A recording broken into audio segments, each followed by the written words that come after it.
So this is Warlock, Masters of the Arcane, and it bears a lot of resemblances to Civ 5 when you first look at it. One of the cooler things is that you start with archers and you start with warriors. My particular setup is that I can also summon imps, as the game calls them, and that really gives a huge advantage because it takes 2 turns usually to build a military unit, and it takes 1 turn to cast a spell, and casting a spell doesn't interfere with building military. So if you're up against someone who can conjure minions right out the gate, you're gonna have a hard time. I'm referring of course to multiplayer, because against the AI, this is the hard setting, and okay, it's only turn number 1, you're not going to see a whole lot, but as it goes on you'll see there's not really a lot going on.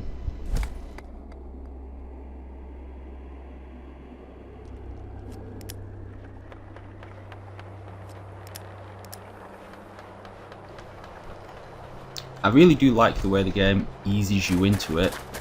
You'll notice that my capital is population 4, and if it's your first time playing the game, you might not notice it, but there's 2 tones of green, and the dark green is how much food that city has, and the light green is how much more food it's going to get at the end of the turn. So whenever you start a new match in Warlock, your city is always your capital is always 1 turn away from growing to size 5. Size 5 is important. If you've played Civ 5, you need a city size 2 to build settlers.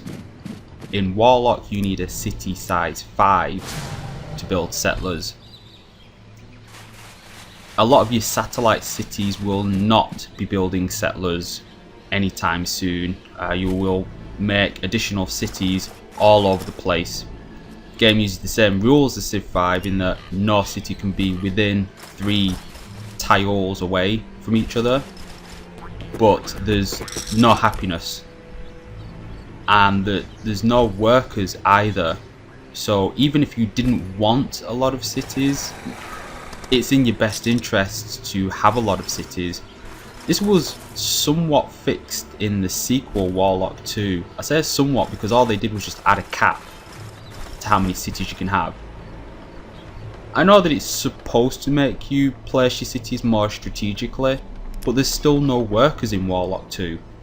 So there's a lot of resources that you will want and you just can't get them. Map sizes are bigger in Warlock 2 as well, so it really felt like they were just trying to put out fires. In Warlock 1, you just build cities everywhere. There's no reason not to. City terrain blocks count as roads, which means your army moves faster. Where are you going to build your cities? You're going to build them right outside your enemy's cities, and then you're going to build cities that link up to your forward city because they act as roads, and then the next thing you know, you've got a lot of cities going on. You're actually going to see it as this video goes on, that I just end up with a lot of cities, and this isn't even a long playthrough. It's something like 50 turns. During a long game, there's a lot going on for you to manage with your cities, but it really does become boring. And if there's one thing that I could say about Warlock, is that Warlock in general becomes boring, and that's a huge shame. You can see that I make skeletons. I'm actually playing as the skeleton race. As far as I can tell, there's 3 races. There's humans, monsters, and the undead. And they're not just flavours. They don't all play the same, but have slight visual differences, which is something Civ 5 didn't even have. You know, your African troops will look the same as your Norwegian troops, who will look the same as your Persian troops. You know, everyone's just Caucasian in Civ 5. Whereas here, they really put a lot of effort into making everybody look and feel differently. Skeletons, for example, well, they consist of skeletons, so they actually get a defense against ranged attacks because the arrows just go right through the bones. You know, that's a really nice touch. So it's a huge shame to say that this game is boring to play, because everything about the game should be fun. There's a lot of nice little touches.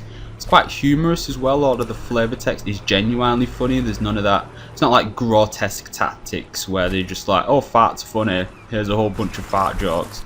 You know, there's none of that here. So it's really a shame that this game really drags on. Now, it's turn number 5, I believe, and extremely quickly I came across a neutral city. I'm going to make a lot of comparisons to Civ 5 because I feel it's easier. A lot more people have played Civ 5 than other more obscure games. Like, who's played Grotesque Tactics? Probably nobody. Probably never even heard of it. These neutral cities are more akin to city-states that are hostile. You can't trade with them. There's no trade routes, first of all. City-states was new in Civ 5. It was never a thing in any of the previous Civ games, so I think they handled it really well for such a new system. And you kind of miss it when you play other 4X games where you could do quests for the city-states, or you could send a trade route to the city-states, and they would help you if you were nice to them, and they'd go to war with you if you was a little bit too unfriendly to them. There's none of that here.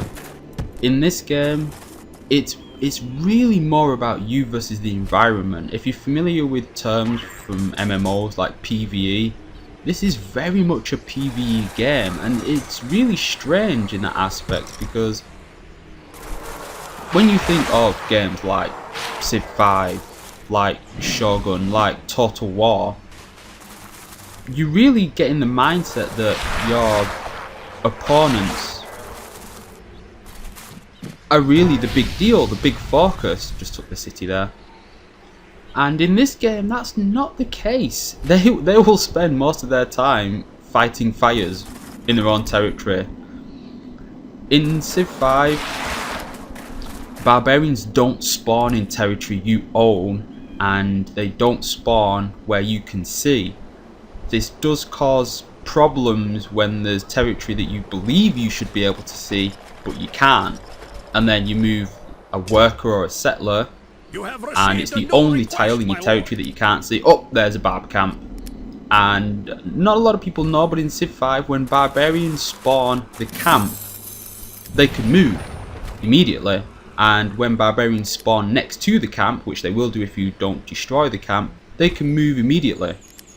So you can literally discover a camp the very turn that it has spawned, and you end up losing a valuable worker or a settler. There's a simple way around that in the Civ game, and that is to keep a military unit near to any blind spots that you have. So if there's a small bit of land that you're never going to expand to, it's desert, or it's tundra, or it's ice, you never want to put a city there. It's never going to grow, it's never going to do anything productive. But if you don't have anybody there keeping an eye on it, barbarians are going to spawn. So just pop a unit there, and it will stop that from happening, because the unit has visibility range, and that comes in really helpful. In this game, there is no point in doing that. Your military should be divided into two. You've got the unit to protect what land you have, and you have the units that are fighting on the front lines, taking cities or just killing opposing wizards. You don't really need that many units on defense. First of all, every city can shoot. I'm a really big fan of that. I always hate when Civ 4 had it. If you don't have any units in that city at all, the enemy can just send anything, even a scout, into the city. Bam, it's captured. Never really liked that, because when you're on the warpath, your opponent usually has quite a few cities, and your army gets smaller and smaller because you keep having to drop units off to babysit the cities you've just taken. And it's very easy in those scenarios as well for the enemy to employ guerrilla warfare. So they'll be sending a main force round the back, recapturing the cities that you've taken, and because your main fighting force is pushing forward, you don't have enough forces to fight fires. You end up not really winning the war, and it just drags on. In the case of games like Civ 4, the solution was just burn every city down, so that therefore it could never be recaptured, which is, I don't know, opinions differ. I feel that it's a bit redundant. If I saw an enemy coming on the warpath to me and I couldn't stop them, I would probably burn the cities down myself just to spite them, just so they couldn't hold on to them. But everybody's different, everybody's got a different playstyle, and the reason I bring that up is because in Warlock you can burn your own cities down at any time, and if you play this game in multiplayer, people will abuse that. Cities are extremely difficult to take, and as I mentioned before, they can shoot when you build them. It only takes 2 turns and 50 gold to build a settler. It's not too difficult to burn a city down and rebuild it and just keep cycling through this process. Units within a city also get a defense bonus as well, so they can hold you off for a very long time. And this means that campaigns against human players become wars of attrition. Your own personal perseverance in real life, not so much the game, because a lot of players will intentionally drag the game out for that very purpose. They just want you to give up, like to just get so fed up of not making any progress that you just quit. And it's not very often you get games that will let you do that as a viable tactic, but Warlock is one of them. Okay, so we're looking at the heroes. Now, heroes were added in a patch. They weren't in the base version of the game, and I think that's a really nice touch. Most companies would have packaged it as DLC, but in Warlock, no, they just patched that right in, which is really nicely done. Before heroes were a thing, yeah, matches really didn't flow very well. Heroes tip the balance, but they're not overpowered immediately. The thing with heroes is that they need to build up their strength over time, unless you get an archer type like I fortunately did in this playthrough. Most of the time you don't, so you want to look after your hero, and your opponent will be trying to do the same thing. So this means that rather than just fighting stalemate wars for no purpose whatsoever, you can get your hero in there, get him some XP, make him a real powerhouse. And promotions in this game as well, I like the way that they're handled, but they don't feel like they have the same structure as they did in Civ 5. In Civ 5, promotions were confusing. You really had to play the game a lot to understand what promotion led to the desired promotion. For example, if you picked archers, just archer units, and you gave them the ability to shoot on land, regardless of which type. Archers can already shoot on land, but there's a perk. They can either do more damage to units on flat ground, or they can do more damage to units on defensive ground, which is forests, jungles, hills, etc. That was your first choice of promotion. Now, if you pick the same promotion again, the ranged unit's third promotion can be the ability to heal every single turn, and it's extremely important to be able to get that promotion when you're performing a forced march, where you're forcing your military to just keep pushing and capturing cities, because it means you're not wasting turns healing up your units. You do have a similar promotion in Warlock, but as for how you get it, I have no idea. That seems to be my takeaway message for a lot of this game. How do you do this? How do you do that? No idea. This is the Steam version, and the Steam version should come with a manual, but when I try booting up the game and picking the manual itself, I am told that the manual execute isn't there. I don't know why they didn't just make it a PDF, or whether that's a problem with Steam or whether it's with my installation, but it means that I can't read the manual. So that's Not a good thing, because these games are usually quite complicated. Okay, can't read the manual, fine. Is there something akin to a Civilpedia in all the Civilization games? As far back as Civilization 1, there is actually an in-game encyclopedia, which is cheesily called the Civilpedia. So even if you don't have the manual, you can still look things up. In Warlock, there's none of that I could find. There's nothing. You're left on your own, and this becomes problematic when you start the game. Depending on which of the 3 races you pick, you're typically going to have your frontline troops and archers, and that's it. That's your lot. You need to make certain buildings which will trigger the ability to make other buildings which are dependent on them, which will open up access to new troop types. Okay, fine. You're never going to find this out without someone telling you, or without you just making a horrendous mess of things and then successfully guessing the right combination. For example, how do you make airships? Yes, the game has airships. They look really cool and they pack quite a punch, but how do you make them? Okay, you make a harbour. What does a harbour do? Well, a harbour lets you build boats. Anyone who's played any 4X game will be familiar with the concept of naval combat units. So what do you do then? I mean, I'm guessing that you put engines on these boats, right? That's how you get airboats. No. Building the harbour then opens up the option to build the air harbour, which is where the airboats come from. That in itself isn't that convoluted, and I stumbled across that one pretty quickly. I say pretty quickly because when you actually look at the city view, harbours increase the city's gold outcome by 50%. So I wasn't thinking about building a harbour to build boats. I was thinking about building a harbour so I could have more gold. We have bat fortresses, which also increase city's gold, and they open up access to build bat units. We've got a rogues guild, and you'll notice there's a pattern here that you'll be building things for the sake of your empire that also give access to new troops. Now that in itself isn't bad. That's actually a pretty nice touch, because it means for the most part you're not making a choice. You're not forced to either build your infrastructure or build military. You can do both at the same time.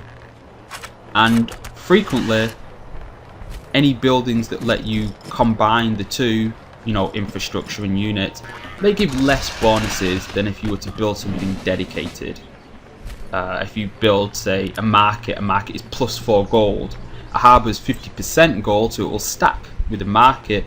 But if you don't already have the market, maybe that city's only making 1 gold, and 50% of 1 is half. So you'd be looking at that, you'd be like, well, okay, this isn't the most effective way to get gold out of this city.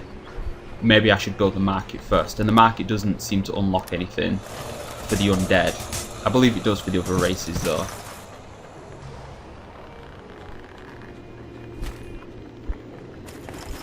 One of the things that really butts me off with this game is that pathing is a problem. Anyone who's familiar with the 1 unit per tile, which this game employs, by the way, is all too familiar with the pathing problems. You need to move your units halfway across the map, and like most of us, you click the final destination. You're not thinking about any traffic jams along the way. You're just like, okay, I need my archers in the back and I need my warriors in the front, and there you go. And then a hill gets in the way, or swamp, or something that makes one of the units not move its full movement that turn. Say it can move 3, and it's crossing a swamp, and a swamp is 2 movement costs, so it ends up with 1 movement point left, which it can't spend because it's stuck in swamp all around. And then the unit behind it wants to jump into the swamp because they're all taking the same path in, and it can't because the unit in front is stuck. Well, it's slowed down, but you get the message. And the game will then prompt you, what do you want to do with this unit? It can have moved 10, 20 tiles at this point. You've probably forgotten. That's a lot of turns for you to remember what you was even doing with that unit when you're controlling a big military. And that is a huge problem. Huge military. This game wants you to have a massive army, make no doubt about it. Every single city should be making military. You should coat the map in an army and cities to support that army. And that's it. That's all you should be doing. Just blanket killing your opponent, just zerging them. Yes, you can employ tactics, but you're probably going to lose to someone who's just blanketing the map. Unless you get an advanced unit, which would rely on you surviving long enough to get an advanced unit. But let's say that you do. Because it's one unit per tile, a zerging player doesn't have to necessarily fight your unit. They can just keep them locked in. Ghosts come to mind. I'm playing the undead, and one of their elite units are ghosts. Ghosts are fantastic. They're immune to physical, they're immune to projectile, they're immune to death magic.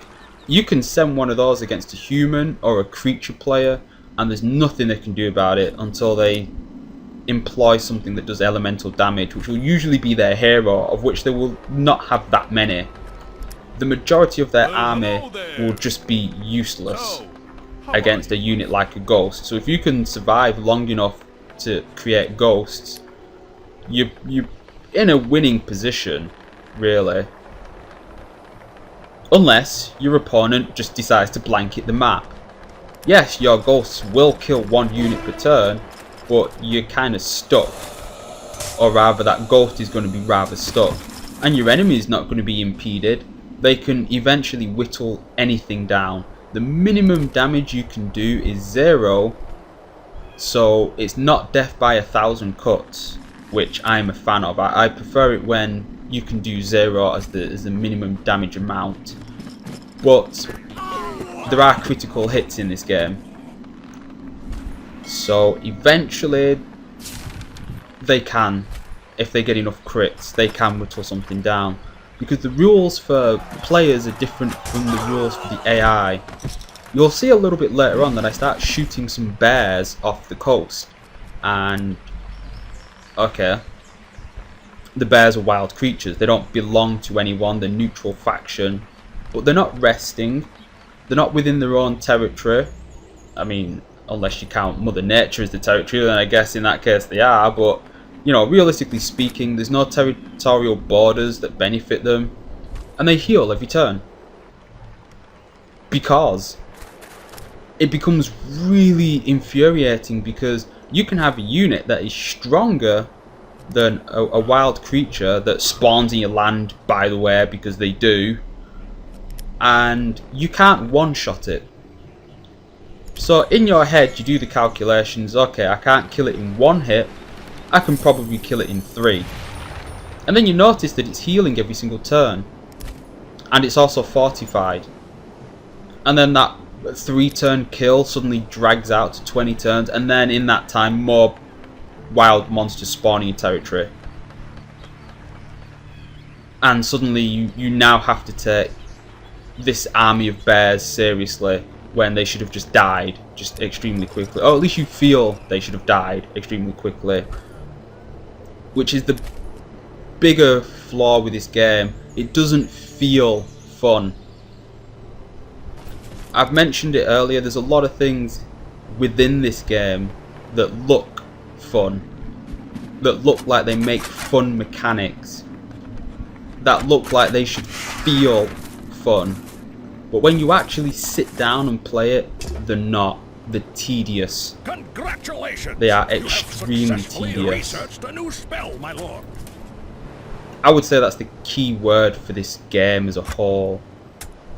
Warlock, Masters of the Tedium.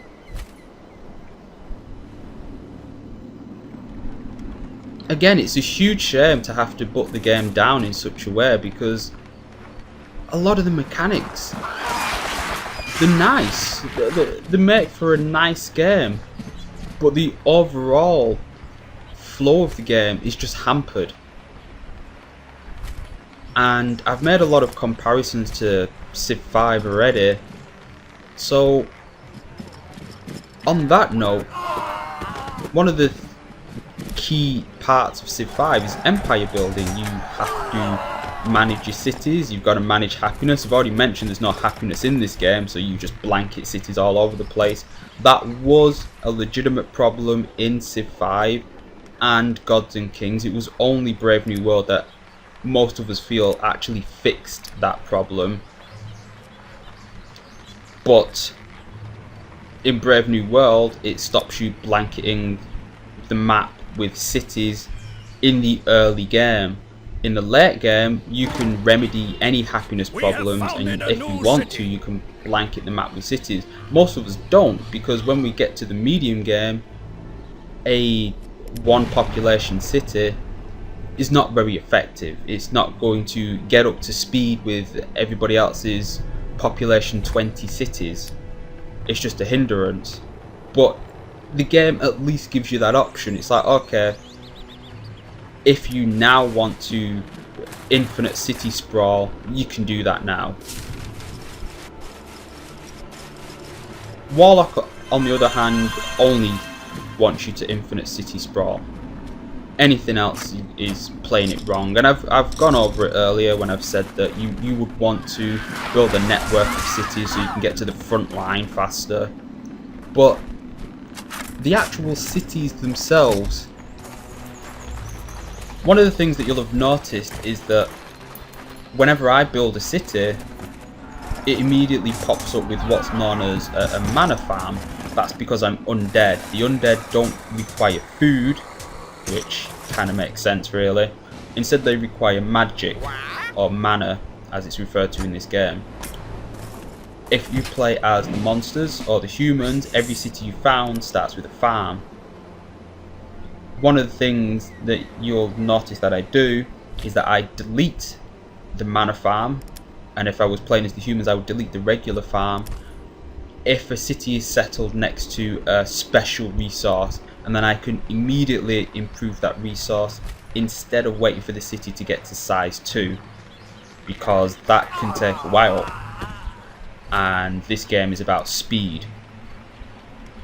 Speaking of speed, the game itself feels more like an RTS, but I'll come to that later.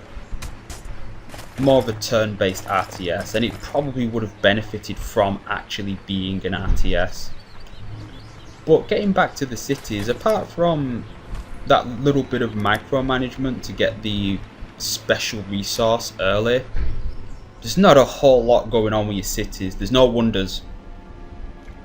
So if you're the kind of person who likes to wonder whore, you like to build the pyramids and the hanging gardens and all the rest of that stuff in the Civ games, there's none of that here. There's no wonders whatsoever.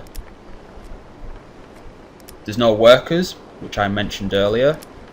What happens is, every time a city gains one population, you build on a tile, and that will cause that population to work that tile. There's no micromanagement here. You don't need to shift your population around. I like that, in theory. In Civ 5, managing your population at the start of the game is one of the few things that you can do to give yourself an edge, and it's one of the few things that you have to do anyway.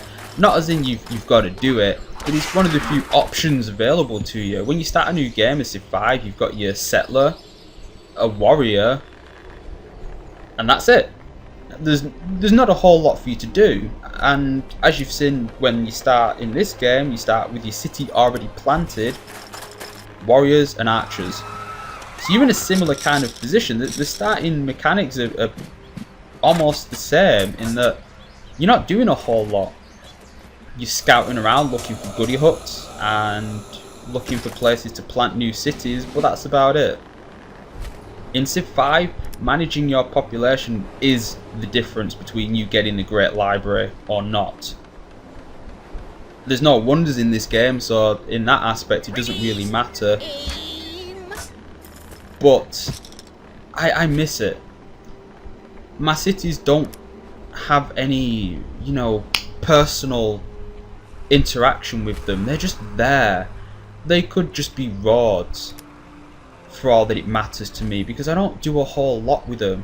I'm telling them what military to build, and that's about it. Oh, and if they grow by one population, I guess I'll tell them to make me gold or mana or food, and that's it. I don't do anything with my cities. They're not personal to me. So that's something that I feel is lacking. The luxury, sorry, there are no luxury resources. The strategic resources, they add to the city development in so much as you get an extra build option. Like if you look at some of the building options, it's like, do you want to make a market? Do you want to make a farm? And they're, you know, they're your pretty stock building options. And maybe something will fall in my territorial borders, like a pig farm. And so it's like, do you want to build a pig farm on this tile? And that's it.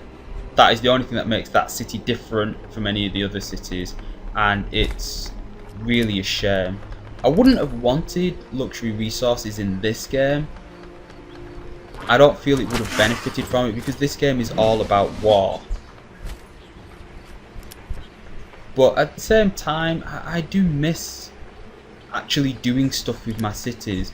Most of the time, medium to late game in the Civ games, you don't bother with your cities. They're all just left to default or production to help you get military out or wonders out. But that's about it. You know, you've got so many cities, or you've captured so many cities, that you really don't care unless you're doing a one city challenge, which you can't even do in this game. That's, if you want to just have just the one city in this game, good luck to you. You're going to lose very hard, very fast. Is it possible to win with one city? It is if you recruit heroes and you let the heroes do all the fighting. Yes, you can eventually win with one city. But heroes pop up on specific turns. I believe it's turn 15 and then turn 50 and then turn 75. That's a lot of time to be waiting to do something, to do anything, because if you were just sitting there with just one city, there's nothing for you to do. There's no citizens to micromanage, there's no great people to be produced, you can't switch things around to increase your research, there's none of that. You would get very bored very fast trying to do a one city challenge in this game. I don't recommend it. Also, I just mentioned it, there's no great people. It's a mechanic that a lot of people don't get in Civ 5, and Civ 5 wasn't the only game to have it, was also in Civ 4. In Civ 4, great people were fantastic. You could settle them within the city, which was huge. You could snowball your capital into something fierce in Civ 4. Which is probably why they removed it for Civ 5. It was a little bit broken, to put it mildly. But, you know, in Civ 5, a great person pops up, you're like, okay, it's cool, you know, because great people do really good things. But a lot of people don't really get what great people are for. But, again, it's another layer to Civ 5. Warlock doesn't have that at all.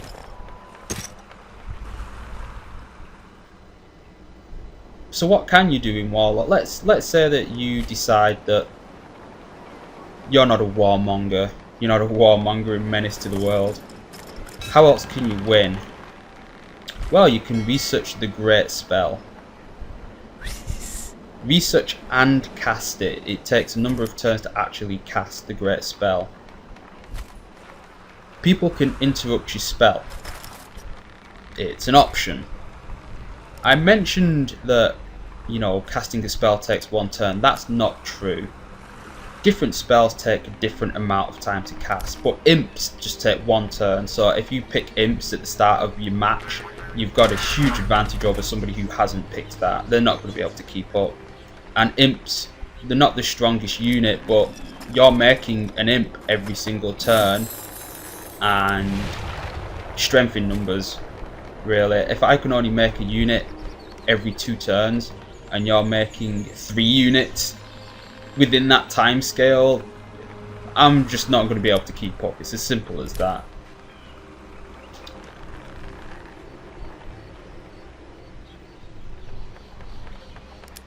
So this great spell, you have to research it. You have received a new request, You my can't lord. alter research in cities. You have to build a city that's next to something that increases research. What kind of things are there? There's a demon portal that will increase research if you build on top of it. And there's a library which the humans get access to. Undead don't get access to that unless they steal a human city. And there's probably a few more. I just haven't found them yet. So those things will increase your research. They'll make you able to learn new spells faster. But there's no tech tree. Yeah. So even if you decide that, okay, I'm going to play peacefully as this game will allow, and I'm just going to research the great spell, you can't in advance plot out the shortest route to getting the game-winning spell. I don't know if you have to research every spell in the game to get it, or whether there's a specific path you can take to get it, because none of my games have lasted that long, to be honest with you. It's just incredibly fast to just kill everybody, win that way. Against another human player, someone is going to build advanced units and go on the warpath and win that way. I mentioned the ghosts before, who are immune to physical, immune to ranged, immune to death magic. You know, if you've got an army of those coming your way, they're immune to imps. Imps do physical damage. They're immune to archers. They're immune to skeleton warriors because they do ranged and melee. That army of ghosts is just going to wreck you. Unless you've got something that can do elemental damage, or you've researched a spell that lets your units do elemental damage. And the spell web, because it's more akin to an actual tech web than it is a tech tree, is pretty random in the choice of things that you get to actually make. So you can't, again, you can't decide in advance, which is horrible. I'm playing the undead and I'm getting spells that are like, yeah, heal a unit. It doesn't work for undead. Well, that's really great. Increase the food production of your cities. Well, they're undead, they don't need food. And I got no options.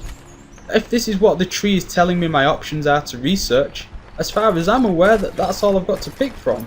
I couldn't find anything that would open up my options more so that I could research stuff that's actually applicable to my army being undead at this point in time. And I've played as the humans, and I don't know, it feels like the tree intentionally goes against you. When I played as the humans, I was getting stuff like turn your land barren. Yeah, turning land barren actually lowers the food production, and you know, the humans need food. And I'm like, you know, when I played as the undead, you gave me the exact opposite. What is this? So if you want to play peacefully, there's an element of luck in there, frankly, or it certainly feels that way. Maybe I'm missing something, maybe it's in the manual that I can't read, but it definitely feels like there's an element of luck in there. I've never witnessed a game go long enough for anyone to get close enough to researching the ultimate spell.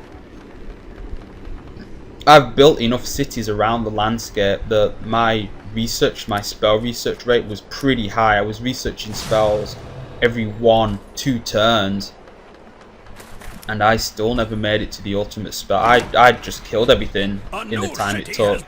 I mean, when you've got so many cities that half the map looks like it belongs to you, you've already won, because you're going to be able to knock out more military anyway. Just even basic skeleton units You know, if every single city is making basic skeleton units and you've got 20 cities, you can just flood anybody, any AI player. Which, on that note, if you do want to play peacefully, then playing against the AI is the way to go. They're bad. I know I mentioned it before, but this is the hard setting. It's bad. Like, it's really bad. I don't even believe I can put it into words how inept they are at playing the game. I know I said that you would get bored doing a one city challenge, but if you want to see something, I wouldn't say amusing, but I'd say pretty stupid, as in it shouldn't happen, but it does. You can do nothing at all. I'm dead serious. I'm not even joking at all. You can boot up the game, move your archers into your city, fortify with the skeleton warriors outside so that when stray monsters come, you know, you can fight them off, and just keep ending turn. You do that long enough, and I'm not joking, the AI will die to the wild creatures. On any difficulty setting, and that's something that shouldn't happen. Now, in Civ 5, the AI has problems with the barbarians. They will send their workers unguarded. They will send their settlers out unguarded. You will see mishmash of one barb camp with like one warrior unit in, and then there'll be like a whole Congo line of workers and settlers that he's managed to steal that are just there, ripe for the picking, because the AI just doesn't protect their workers and settlers at all. But barbarians can't capture cities in Civ 5. I think that Firaxis probably, if they allowed them to capture cities, they probably disabled that option, because barbarians would capture AI cities in Civ 5. There is no doubt in my mind about it. The AI doesn't really do warfare very well in Civ 5, but they can do it. They might not do it well, but they can at least manage to build an army. Come on, they can at least, they know how to flood.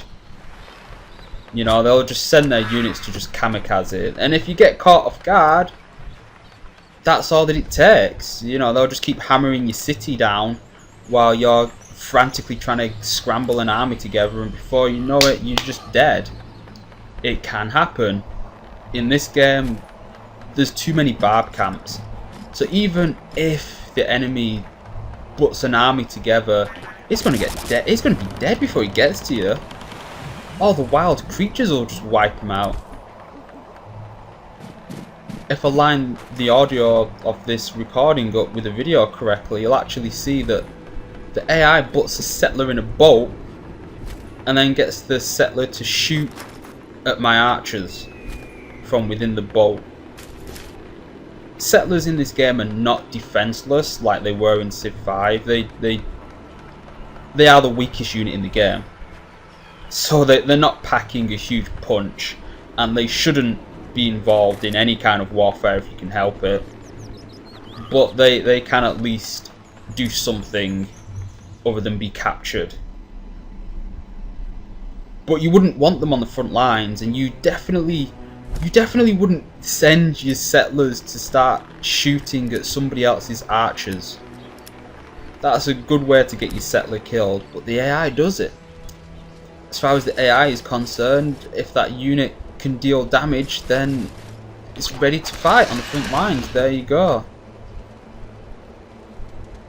It makes fighting in this game horrendously boring. You can't play a long game of this against the AI. It cannot be done unless there's something that you just find so ludicrously fun about brain dead AI. This game will just put you to sleep.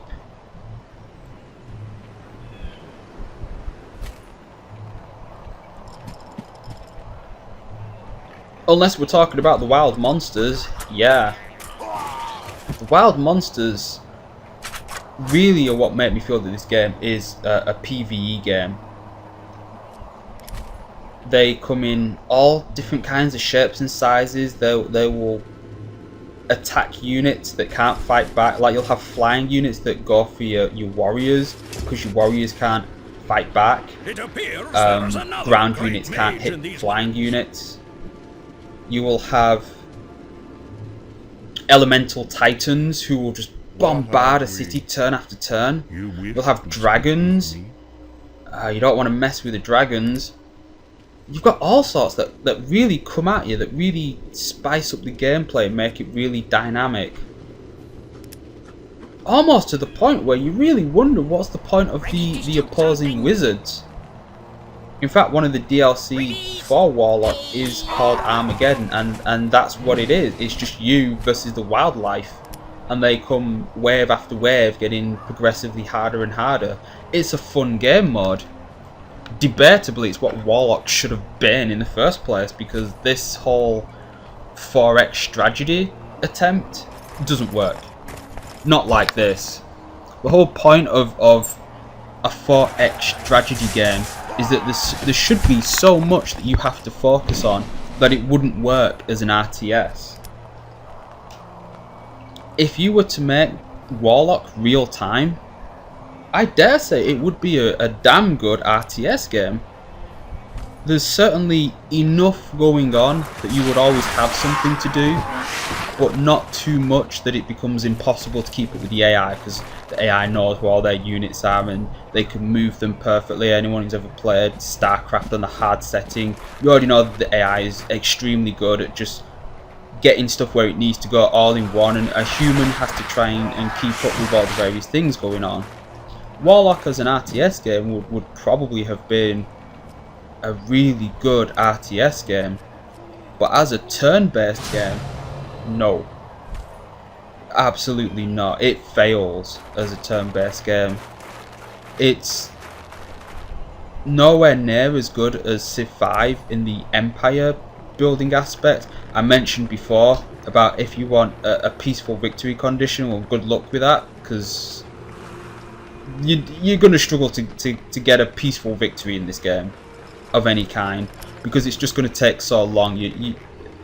Either you're going to switch off mentally, or the wild monsters are going to win the game for you. They're just going to knock out all the opposing players for you.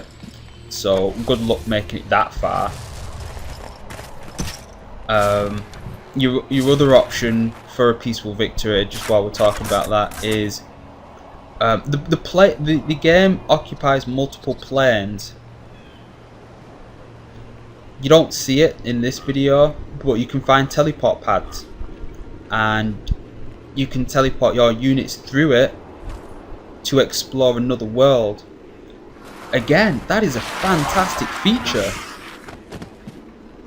If you're losing the battle on world number 1, you might be the first to find the portal, and then you can build cities all over this new world that you found. You know, your opponent can be kicking your ass on the surface world, and then you just move your capital, which is a spell, by the way, so you have to get lucky enough for it to turn up in your research wheel, because if you lose your capital, you are knocked out of the game.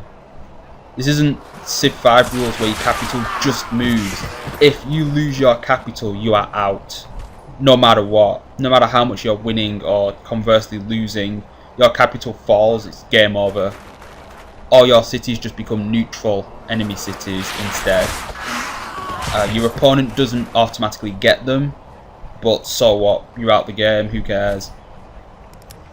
But if you move your capital to another world that you're the first one to get into,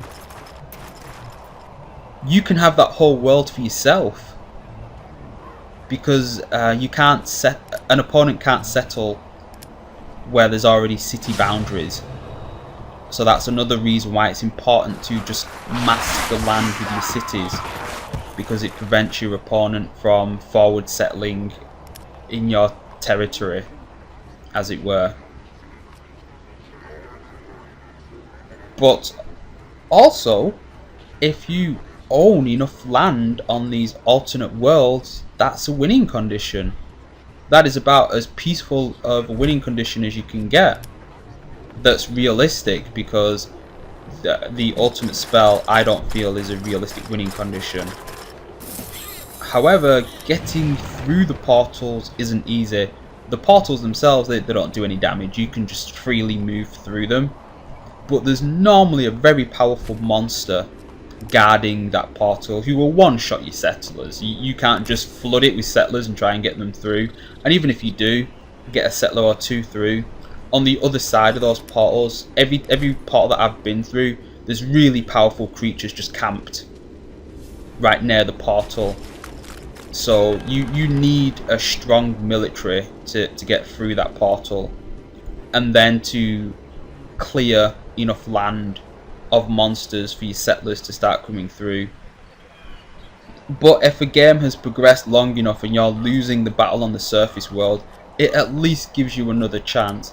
In Civ 5, if you're losing badly, you might as well just leave the game. You wish to speak with me? I'm not a fan when people do that, but I can at least understand why they do that.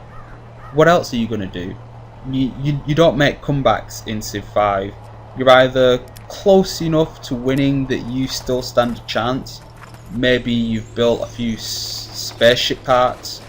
Maybe you've got nukes and your opponent doesn't yet. Or it just comes down to who nukes who first. But if you're an era behind, you're usually screwed at that point. If your opponent is in the modern era and you've just crawled into the industrial era, they're going to start coming at you with nukes and paratroopers, and you've got crossbowmen. You're just upgrading your crossbowmen just now to machine gun men. You in a bad spot. And Warlock kind of feels like, for the most part, it avoids putting you in that unwinnable scenario, because it's a very realistic thing to happen. One of the worst things that can happen in Civ 5 multiplayer is that a human near you attacks you, which they're almost always going to do, but then your opponents don't attack each other.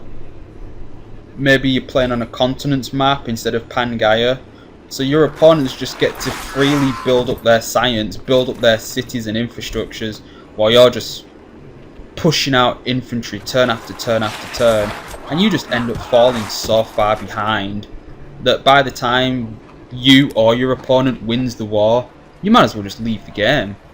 You're too far behind to ever conceivably win. And even if you decide to move your military over and try and conquer the winning players, chances are they're ahead of you in tech. They're going to be having, again, paratroopers to your crossbowmen. You're not going to win. Whereas Warlock, it feels like you have more options to attempt to win, but not really, because Warlock is all about war. Which makes me scratch my head when I look at the diplomacy. Why is it in the game? My options are, I can make a trade demand like give me mana, give me gold, give me food, which the AI is too brain dead to ever just be like, yep, your army is 4 times the size of mine and is sat right outside my borders, is probably a good idea for me to just keep the peace. No, they will happily, yeah, let's go to war. Sounds like a good idea. Which is what triggered the war in this game. I made a trade demand which I knew that they wouldn't accept. The game is very good in telling you in advance whether the AI is likely to accept a trade deal or not. But I made a trade offer that I knew they wouldn't accept, and I just went straight to war with them. Well, they went to war with me, to be specific, but I knew war was going to happen. But what's my other option? You see that with one of the other leaders I make peace. and we make an alliance. But it doesn't mean anything. It confers me no benefits whatsoever to leave the AI alive. And what am I supposed to do? I can't build wonders. There's no wonders in the game. Achieving a science victory is almost non-existent. It takes too long. If I don't do anything, the wild monsters are just going to wipe them out anywhere. So I don't really feel like diplomacy should even be in the game. My options are a non-aggression pact, which just means we're not going to fight each other, which you can break at any time, and the AI will. But they won't do anything. They'll just break the pact. They'll just be like, okay, yeah, this non-aggression pact has been like 5 turns now, yeah, we've had enough of it. So what, do you want to fight me? No, we just had enough of the pact. We're just going to menacingly patrol our own borders now. The other diplomacy options aren't really that much better. You can trade spells that you've researched with spells your opponent have researched. Why? Why would you want to give them a spell that they don't have in exchange for a spell that you could potentially just research yourself? And they seldom ever have a really good spell, either like raise land or lower land. That's something that I haven't even touched on before. The spells are awesome. It'd be even better if it was in a better fucking game. You can lower the land, you can raise the land, you can spawn a volcano right underneath your opponent's city. Volcanoes are nasty stuff. They do damage every single turn to any unit, friend or foe, stood on them, and they increase costs. So if you raise a volcano near someone's land, they're going to lose all their gold and all their food. It really is a havoc spell to cast on someone. It really does a lot of damage to them. And if you can land it near their capital, oh, you're going to put a whole world of hurt on them. The ability to lower land.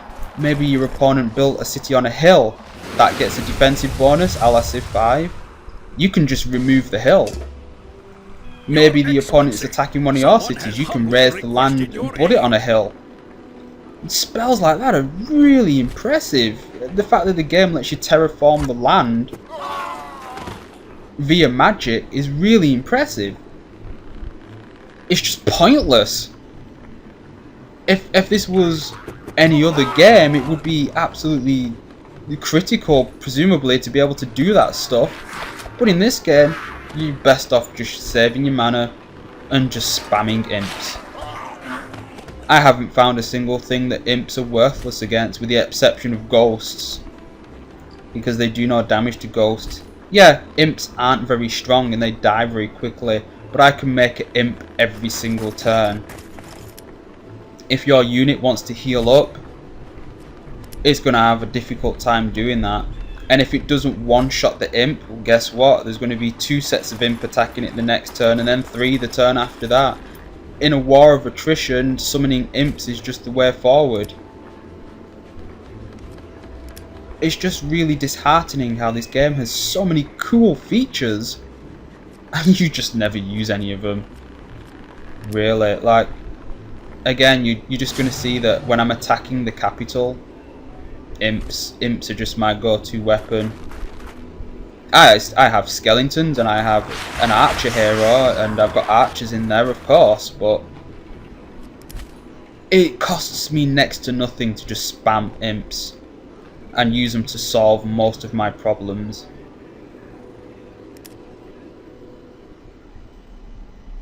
Warlock has a lot of cool features going for it.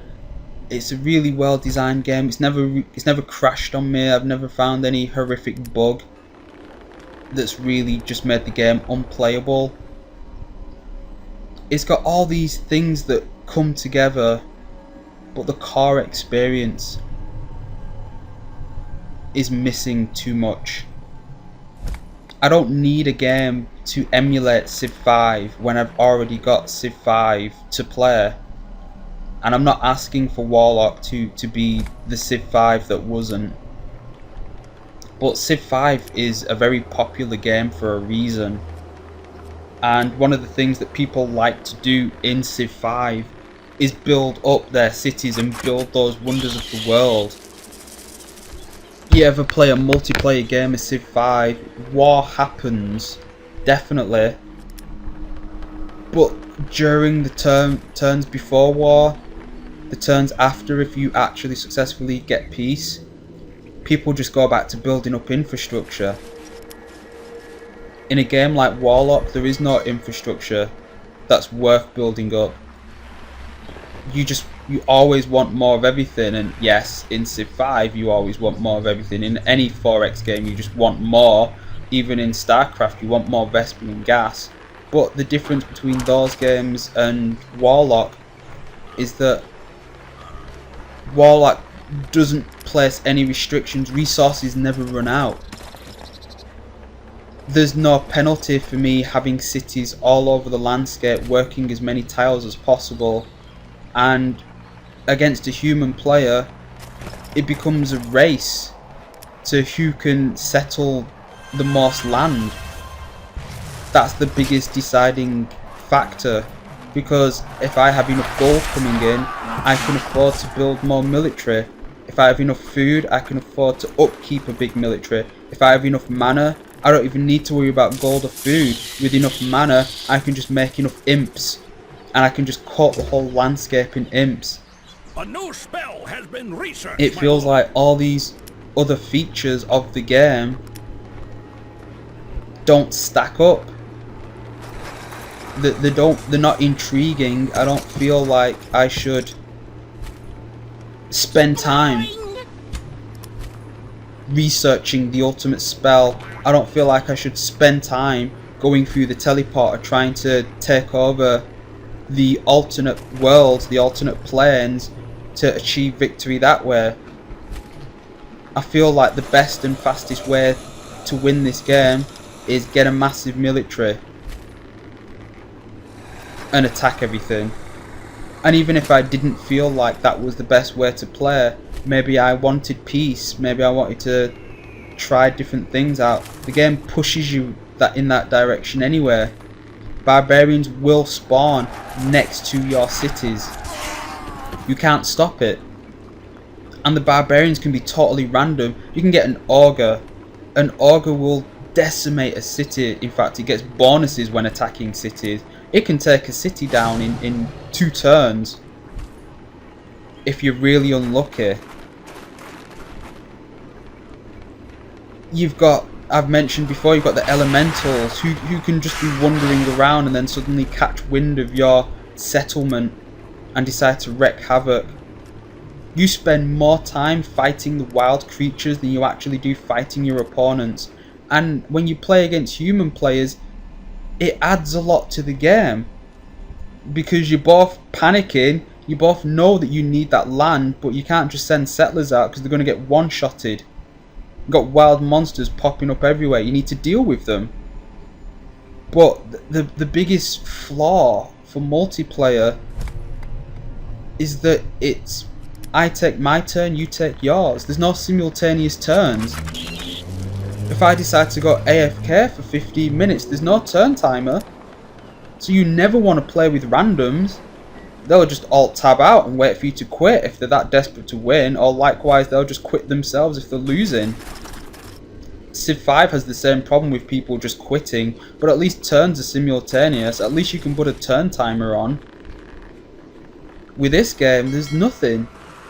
You just have to hope that your opponent is going to play honourably. And we all know how well that works out. They're not going to do that. You might find the odd 1 or 2 player who, yeah, is going to play properly. But the majority of people, they're just going to dick you around. Why not? There's no punishment.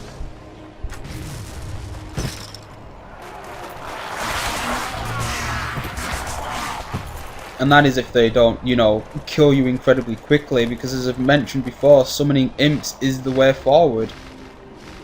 If you end up in a match with someone who hasn't picked summon imps, you make sure you pick summon imps. And you win. The game also doesn't start players further enough away from each other. Multiplayer is a real mess. You start incredibly close to each other. that might seem like a good idea when you've got 4 or more players, but when there's just 2 of you and your opponent's capital is a stone throw away from your own, yeah, you're gonna close the game pretty fast. As in, you're gonna win it or you're gonna quit, but one way or another it's gonna be a short game. I wanna like Warlock, but the more I play it, the more I can't ignore the fact that this is a turn-based game that should have been an RTS game. If Warlock had been an RTS game, it would have been something special. Definitely. But for whatever reason, it ended up as a turn-based 4X strategy game. If you like Warfare in Civ 5 and you want nothing else but the Civ 5 Warfare, you're still better off sticking to Civ 5. But Warlock is a good game for just the war aspect.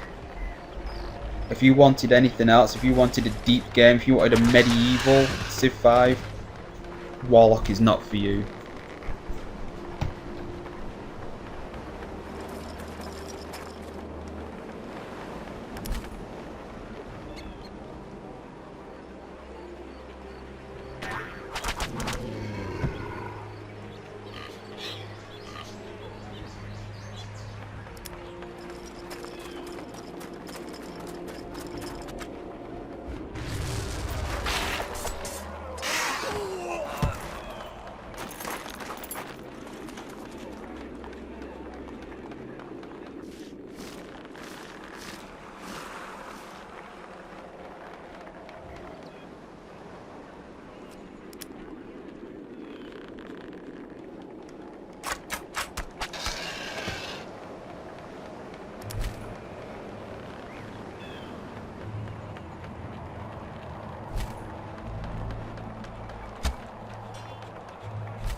My lord, one member of the Great Council has fallen.